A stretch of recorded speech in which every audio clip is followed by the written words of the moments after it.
What is good, everybody? Thanks for joining us here on this holiday edition of the Coast to Coast podcast on InsideCarolina.com. I'm your host, Joey Powell. With me, as always, the two men that bring the heat, more so than anybody that's ever shoved a coal in a steam train before. These guys bring heat. A Coleman doesn't bring heat. These guys bring heat. Sherrell McMillan, Sean Moran. Gentlemen, how are you? Doing well. How are you? Man, I can't complain. I'm singing loud for all to hear so that I can spread Christmas cheer. I'm awesome, man. It's the last recording before the holidays, so this is good stuff. And we got a win to talk about for the Tar Heels. Sherelle, how you feeling? I'm good. I had some orange juice earlier and gonna have some oranges later on today. It's There you just go. been a great day. Take that, scurvy. All right. Well, we appreciate you guys joining us. As always, if you have not, please subscribe to this podcast. Or if you are watching this on YouTube, make sure you hit like and subscribe on YouTube. If you get a chance, rate and review us. We really appreciate that. It helps bump us to the top of podcast searches through whatever medium you get this podcast. So we really appreciate that. If you don't like what we're doing, let us know too. We don't want to sit here and be a bunch of cotton-headed ninny muggins, right? Like we want to be real good content providers for our subscribers and viewers and listeners. And guys, I want to make sure I thank Johnny T-shirt. We got what, 4 shopping days till Christmas. If you haven't done your shopping and you haven't been to Johnny T-shirt, you're probably SOL. But you got a couple of days left. Johnny T-shirt still has some gear. They've still got. If you want a Carolina Blue Santa Claus hat, I'm sure they probably have that. If you need anything for the Tar Heel fan in your life, Johnny T-shirt is your go-to. JohnnyT-shirt.com. Hit them up right there on Franklin Street. Don't know that I would trust the shipping right now, and that's not Johnny T-shirt's fault. That's just because the postal service is underwater right now. But Johnny T-shirt usually has really quick shipping. But just swing by the store. Go by Franklin Street. Parking should be easy right now. There's nobody in town. In and out. They can do curbside for you if you need it. But just get in, get out, get what you need from Johnny T-shirt. We appreciate them sponsoring this show. We want you to appreciate them as well. Fellas, as I teased a few seconds ago, we actually have not an Ohio State game to talk about.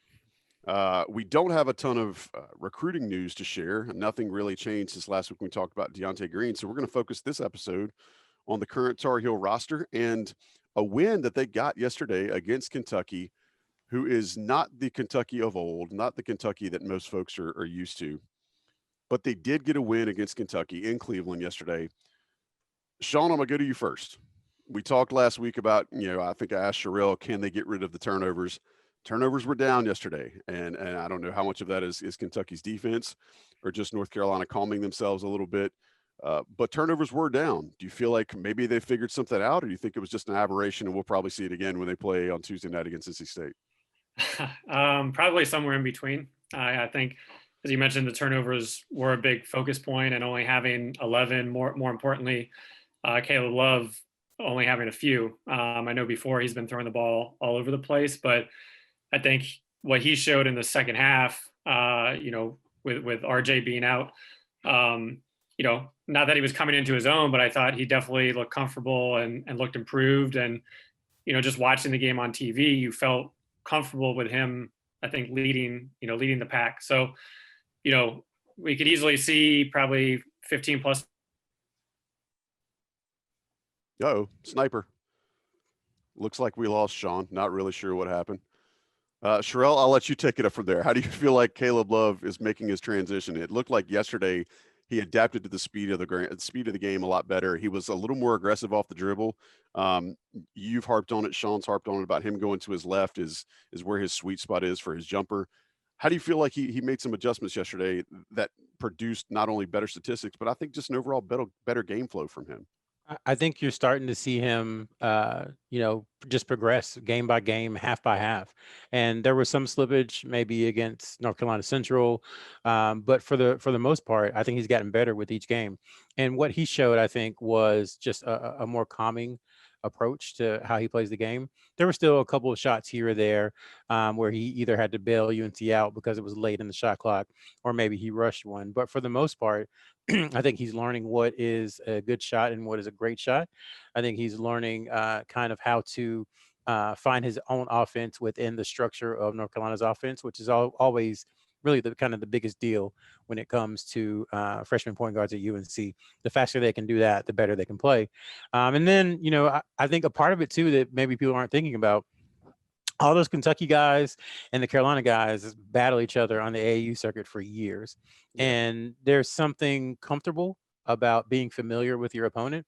And thus far, he hasn't really been familiar with the opponent. So people like Devin Askew and Terrence Clark and Cameron Fletcher, who was his AAU teammate, all those guys played against each other in AAU. And I think, knowing that you've played well against someone gives you a little bit more confidence maybe than someone you haven't played well against in the past or haven't played at all. So I think that was a factor too. And then the turnovers, I was impressed because even though Kentucky isn't a good basketball team right now, they have a lot of good players or players who are athletic and who can at least cause havoc and disruption. And for the most part, the two freshman guards handled it well. I think they were 7-2 combined assist turnover ratio, which you'll take all day, considering how they've played thus far this season. So definitely a growing up moment and maybe one that kind of pushes Caleb further along as he continues to progress each game. Absolutely. And Sean, glad you're back with us. We just picked up the conversation where you were kind of leading with how Caleb Love seemed to kind of get into a groove yesterday. And Sherrell, you kind of led to what I want to talk about my next point. This is obviously not a Kentucky basketball podcast, but Kentucky is a huge flaming pile of trash right now. And I don't know that I've ever seen a team this talented. And I shared with Sherrell before we started, I was talking to my wife yesterday while watching the game. She said, well, Kentucky's just bad. I'm like, well, they're not bad. They're incredibly talented. And I use the analogy with her that it's a bunch of parts for a Ferrari thrown to the back of a Toyota Tercel. And I know they're kind of lacking a true point guard. Sean, what do you think is the big gap right now that just is causing Kentucky to be so bad? You've seen all the talent they have. Yeah, I mean, I think, similar to sometimes the problems we see is they have a lot of individual talent. I think some of the players came in with high rankings, but you look at Devin Askew, who I got to see a lot in Southern California, and he was always good, but was he great? Is he kind of a one and done player? Which not really. And you look at really the one and dones. BJ Boston is projected top 10, but even he was having, we had Playtech on him, and he was, credit to Playtech and how he played defense. But here you have a guy 6'6", 6'7", and he was struggling to get creation. Kentucky doesn't have shooters on their team. They're even a worse 3-point shooting team. That being said, for UNC, we're going to need them to get some wins in the SEC so that this win can actually count for us come tournament time. And I think they will. Once again, they have a lot of individual parts with big names. And I think for them, they started Mintz, which I think was a good sign for them. And, to be honest, worried me when I saw it, and probably everybody else when he started going off early on. He cooked early. And I think for them, it'll just be kind of going really a seven-man rotation and bringing guys in. But once again, you have two guys in Askew and Clark who, correct me if I'm wrong, but I think they could have been playing in their senior year of high school. So they kind of reclassed up. So once again, that's a big adjustment. So a lot of individual talent, but similar to some of the Kentucky teams we've seen lately, is that they really lack shooting ability and the ability to put the ball in the hoop. And I put some of it on the coach too, because I don't know that they have a firm understanding of what they're supposed to be doing. And so when you choose to turn over your roster every year, 7 and 8 times over, then you have to adjust to that. And maybe this is just a class that isn't listening to him, or a class that's not picking things up as fast. And part of it too is just they're not as talented as previous classes that he's had. So I think you add all that together and then you add in guys who are used to being the guy and having the ball in their hand and doing whatever you want to do. And that's why it's so hard. And I know people don't like Calipari, but that's why it's so hard to do what he does, because it's so easy for it to go wrong. It's combustible. All those parts, when you mix them together, I'm surprised it hasn't blown up on him more often, to be honest. But I think that's part of it too. They don't really have an identity. Whereas North Carolina, and Sean, we talked about this offline, I asked our kind of basketball group chat, me, Ben, and Rob, and Sean. I said, "What is the thing you trust this North Carolina team to do every single game?" And the more answers you get, typically, the better the team you have. And I think right now, for North Carolina, Sean gave the answer of offensive rebounds, which is 100% accurate. For Kentucky, I don't think there's anything you can say that they do well, and you can count on them to do well every single game. They are tall. Like literally, I think that's all Kentucky has going for them right now, and that's height all around their roster. But it's as you saw yesterday, even with a guy, and Sean, that was a great example. Even with a guy as small, or I don't want to say small, but he's not big as Andrew Platek is. They struggled to create against him, and he was out of position quite a few times in the first half. Sherrell, I want to ask you real quick sidebar. Don't spend a ton of time on it. I figure Hunter Salas has got to be watching this. Does something like this play into a recruit's mind? I'm not asking you to read Hunter Salas's mind, but does watching this sort of plug and play not work this season play into a guy like Hunter Salas's mind for next year? Well, no, I don't think so. I think it's these guys are very confident. So it's, oh, those other guys are terrible. I'm really good. I'm going I'm to come better. in and do it. I'm better. Yeah. Yeah. Now, once you start stacking years and years upon struggles, then maybe it's an issue and it's something that other teams might point out.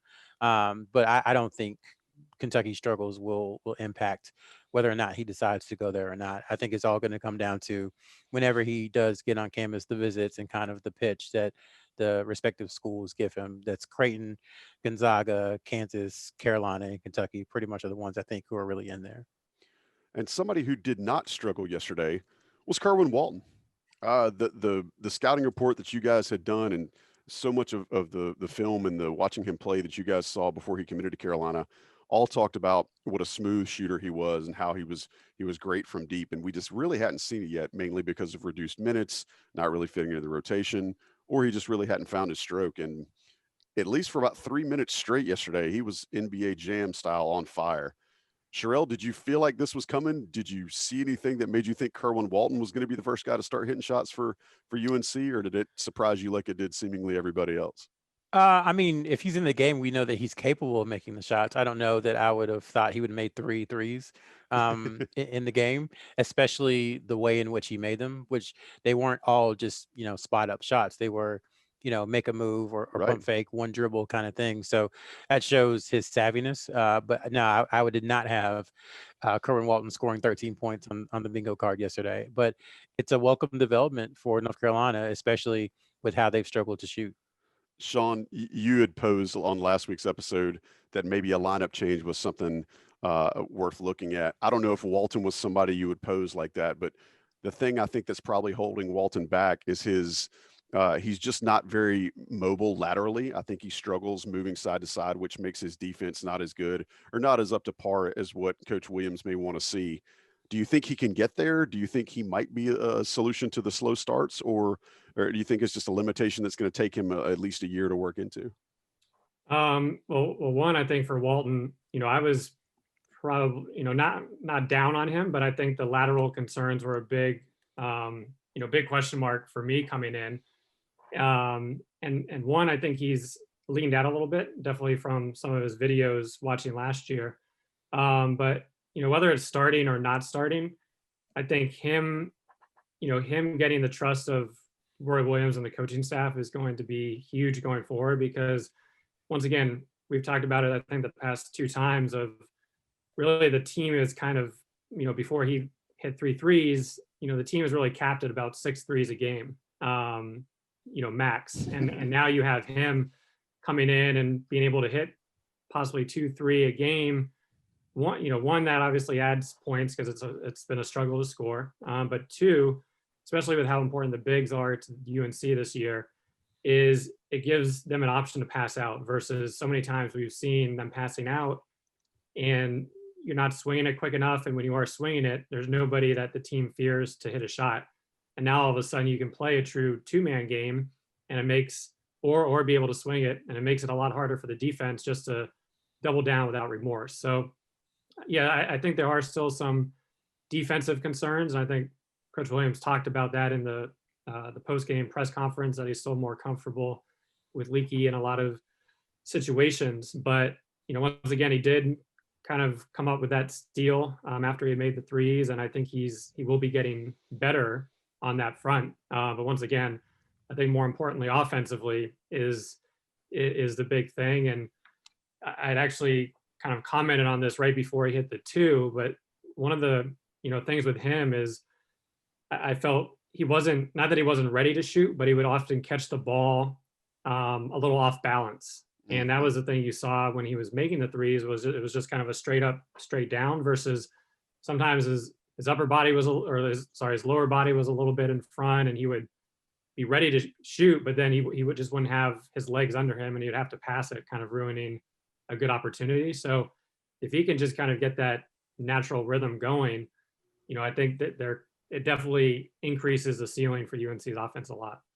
Yeah, and if nothing else, it's good for these young guys to see the ball go in the basket. That's another Royism too that everybody's heard 100 times, and it always looks better when the ball goes in the basket.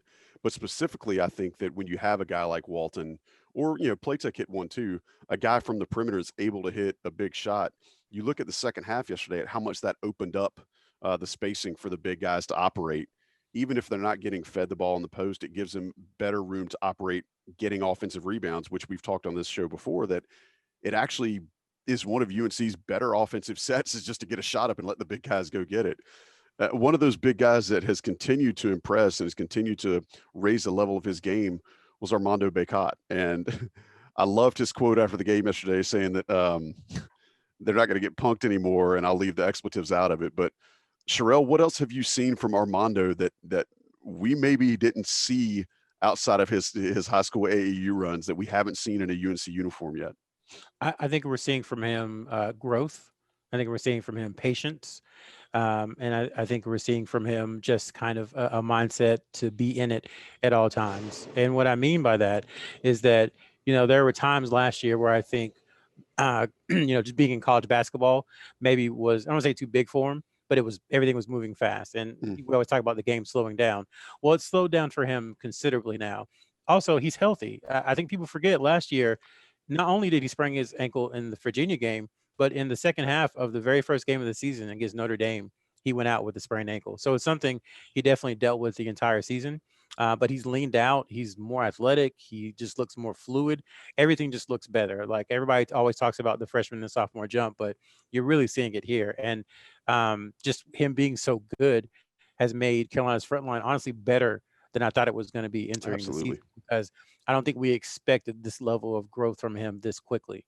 That block he had, the chase down block, it just showed the athleticism. It was like he was back in the Oregon game last year. Yeah. So he's shown that he can do it, and now he's putting it together where he's doing it every single night. So just the consistency that comes with growth and maturity, and I think a little bit of patience. Like, you don't have to do a, between the legs, crossover dribble, spin move at time. Sometimes just a little hook is all you need, and he's learned that.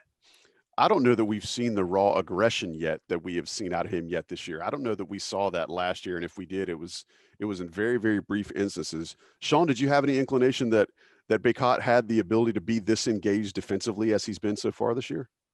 Well, I think the one thing that stood out last year when looking at the numbers, and when we went through kind of an off season of looking at how the players did and what could they do next year, I think the main thing that stood out for Armando was how good he was on the boards. So his offensive and defensive rebounding percentage were significantly, he did great in those in both conference and non-conference. So he was, that was kind of the starting point. And I think as long as we've talked about it a few times, but as long as he quickened his moves offensively, then he would have some room to grow.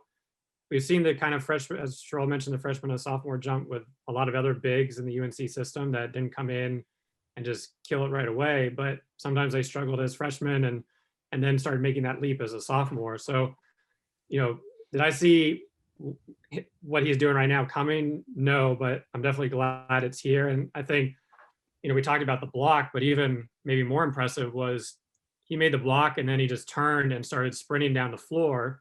And for a second, Leaky might have been able to hit him for a go-ahead pass, but that's probably something you hadn't really seen out of him. And, you go back to his body in high school and something that I don't think you really would have expected out of him. So, one, the block, but then two, just being able to turn and run and sprint as quick as he did was impressive. Yeah, and it's not reported as much just because the weight loss wasn't quite as dramatic. But you remember when every UNC game it would be, oh, Kennedy Meeks has lost Oh 75 God. pounds. It was every single game. Right. Baycott, he was never as big as Kennedy, but to Sean's point, he's lost a ton of weight over the last like 3.5 years from the first time, most of us saw him with team loaded VA Yeah. back in, 15, 16, and what he looks like now. I mean, it's a completely different person. So, just props to him just for the work that he's put in to Jonas and those guys that he's put in to get stronger and faster. And you can see him finishing through contact now too. So he's definitely improved in that aspect as well. Jonas's ability to take big men who have, I don't want to call it baby weight, but it's unrefined body mass, specifically with big guys, and move it around to the right places. Most of the time with big guys, it's strengthening that lower body. And I think Baycott shifting some of that around and giving him that strength and that explosiveness, it's really, really neat to see. And it's been nice to see him have that explosivity back between, not being injured and the work that he's done in the offseason. And it's neat to see him be assertive too. I think that's something that spreads across to the rest of the team. I'm going to be assertive real quick and let the national guys jump in here and run some ads. We'll be right back to wrap up the talk about Kentucky and talk about the game in Raleigh coming up on Tuesday. Stick around, just one sec. All right, we are back. Thanks for hanging around. You're listening to the Coast to Coast podcast on InsideCarolina.com. I'm Joey Powell. Sean Moran is here. Sherrell McMillan is here. We just got done talking about Carolina's win against Kentucky on Saturday in Cleveland in the CBS Sports Classic. Let's make sure we do everything for Ohio State series of ball games that they had. Next, the Tar Heels are going to look towards an opponent that Roy Williams has no love lost for. They were playing on Tuesday night at NC State. Granted, there won't be fans there, so the hatred may not be as visceral as it usually is on the side of the home team, but definitely Roy Williams always seems to have his squads prepared to play NC State. I think he's 37-4 lifetime against them. I know NC State's dealing with some COVID issues. Sean, how do you see this game shaping out matchup-wise? Do you see any specific places you think North Carolina can exploit? Well, I mean, definitely the big guys. I think Manny Bates has been playing very well so far, and he played well in limited minutes last year, but I think he's definitely been playing well. I mean, I think the main thing for NC State, they've been looking pretty good on both sides of the ball. Have been shooting the ball very well from 3-point line. The one thing for them is just the level of competition that they've played, with really St. Louis being the only team that's in the top 200, and they ended up losing. St. Louis is kind of like Richmond. Probably not a lot of people have watched them or think of them, but they're a really good team and have a lot of experience. So that was a good loss, but once again, they haven't beat anybody in the top 200. So I think just the level of intensity, possibly for NC State initially, but I know UNC's always kind of had their way with them, but I think a concern is UNC is coming off kind of the high of beating Kentucky, and maybe they think they've arrived, and all of a sudden NC State jumps on them early, and now they're working from behind. But really, I think if UNC limits the turnovers and can limit the open 3-point shooting of NC State, I think they should be fine. But once again, hopefully both bigs can kind of feast down low and can get those opportunities, because that's where UNC can make them pay offensively. Sherrell, what do you see as potential trouble for North Carolina, specifically from NC State? Sean mentioned Manny Bates. I think DJ Funderburk has been fun to watch. I mentioned her earlier this year when we were previewing the conference. Who do you see as potential problem players for NC State against North Carolina on Tuesday? Well, I think it's that question we talked about in the offseason about North Carolina's 4-man, whether it be Garrison Brooks or I guess Dayron Sharp, or whoever's playing the 4 in their 2 big system. How can they handle, some of those stretch fours, the guys who are naturally small forwards who play down and play the 4? I think State has 2 of those guys, Jericho Helms being one of them, and then Daniels being the other one, who can, step out and hit threes. So, there'll be a time where State is playing 4 out, 1 in, and basically can North Carolina handle the pick and rolls that State's going to throw at them? Can they handle Daniels kind of having the mismatch and Hillam's having the potential mismatch with UNC's 4? So those are 2 areas to look at. And then we know Keats, from his Louisville days, from his UNC Wilmington days, and now at NC State, he does like to push tempo, and he does like to trap and to press. So it'll be really more important than usual, I would say, for Caleb Love and RJ Davis to protect the ball. And I do wonder, North Carolina's tempo now is by far the lowest it's ever been in the Roy Williams era. They're playing extremely slow for Roy Williams standards. I think part of that is the opposition. And so I wonder if NC State playing fast might actually, or trying to speed North Carolina up, might actually play into their hands by making a more free-flowing game, and letting guys like Caleb Love and RJ Davis show their athleticism and get up and down the court. So, it's something that Keats has done. He's insisted on playing against North Carolina in the style that he likes.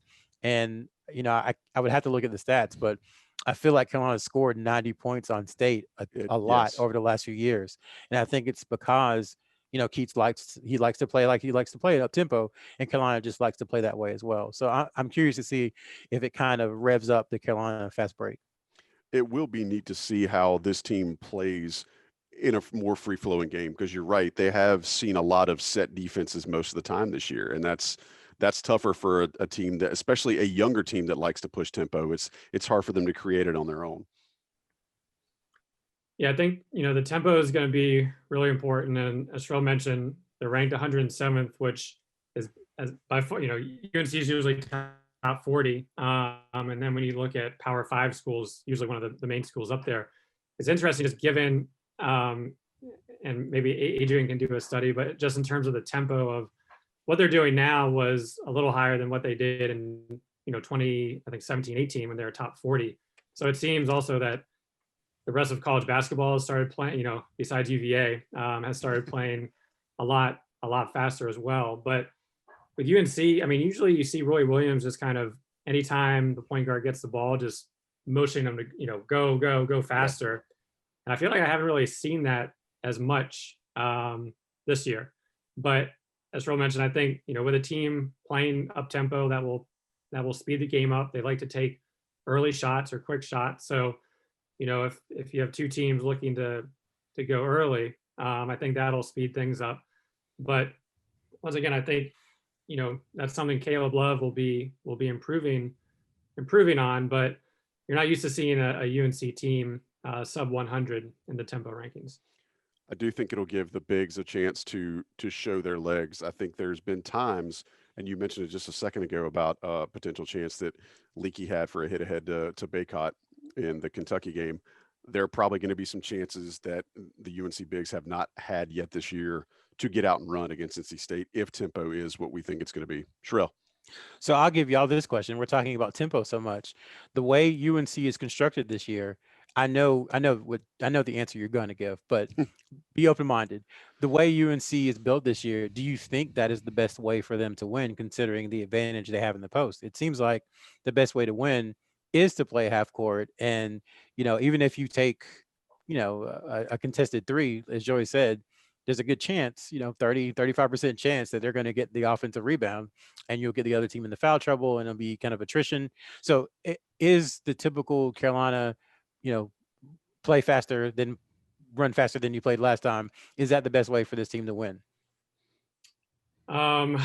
It's a good question, because, of any team, maybe this is a team that doesn't need to run and limits turnovers. But with the depth that they have, with the big men, right now, 3 very established, strong bigs that any team wishes they could have, probably one of them.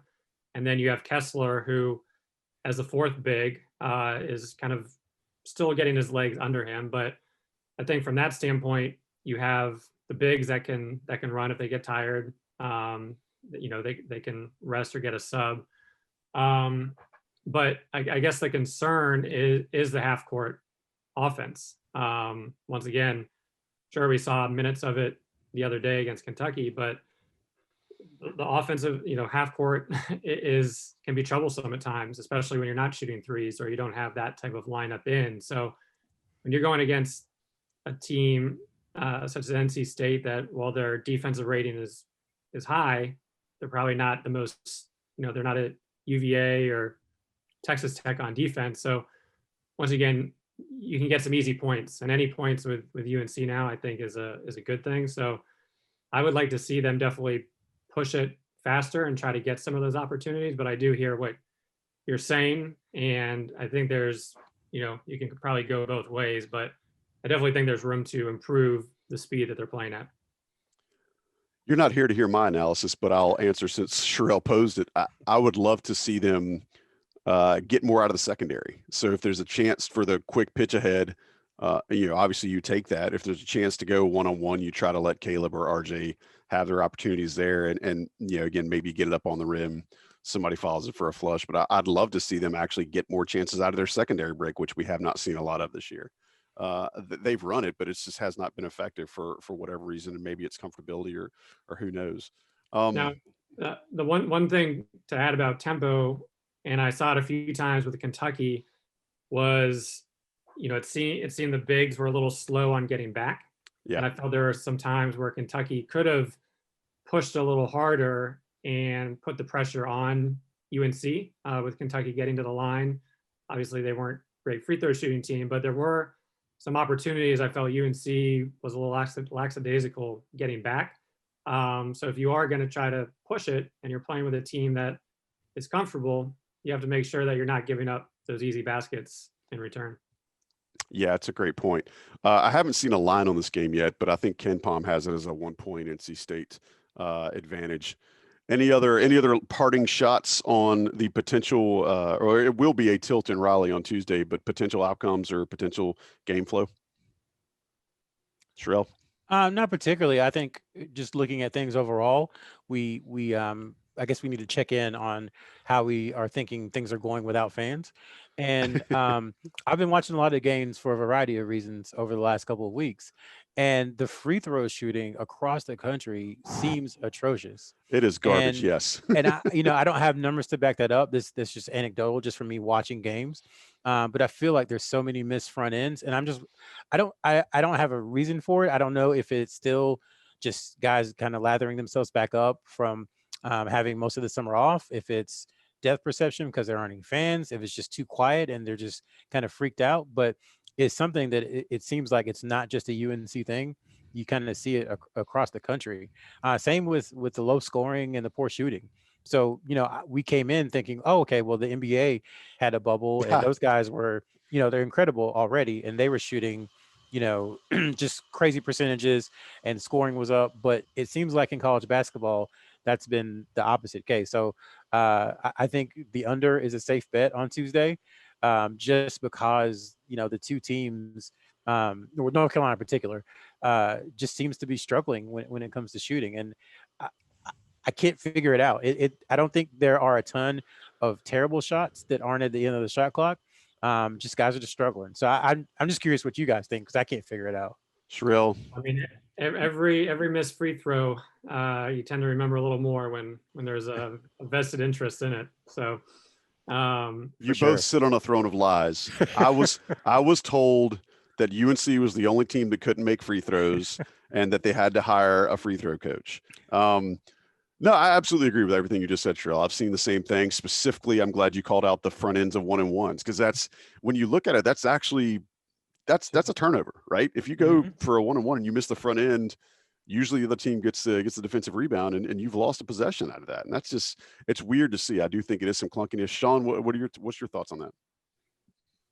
Well, I don't know. I mean, if you're watching the Gonzaga Iowa game before the UNC Kentucky game, you saw, different worlds. Iowa, but you saw two just free flowing offenses. Gonzaga shooting the lights out. Iowa was struggling, but they're still putting points up. But once again, I think it goes back to, a lot of these teams didn't really get the repetitions and familiarity with all the preseason practices and summer. And, now you're playing these, all of a sudden it's Ohio State that you're looking forward to, and then Kentucky shows up. So I don't know. We'll see, but I think it is something to watch, and especially for UNC. I mean, the free throw shooting, Kentucky luckily couldn't hit a free throw either and missed a lot of big ones. But those one-on-ones, and the lead was big enough where you weren't too worried yesterday. But if it's a 3 to 5 point game, who are you comfortable,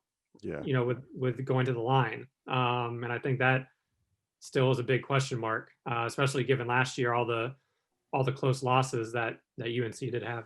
And when your offense is predicated on getting the ball inside to take advantage of your bigs, to get the other team in foul trouble, to get to the free throw line, if you don't make the free throws, all that seems like it's for naught. You got to make them pay. Yeah. So I mean, that's just something. And, I'm sure Roy Williams would say it's mental toughness. You got to step up and knock them down.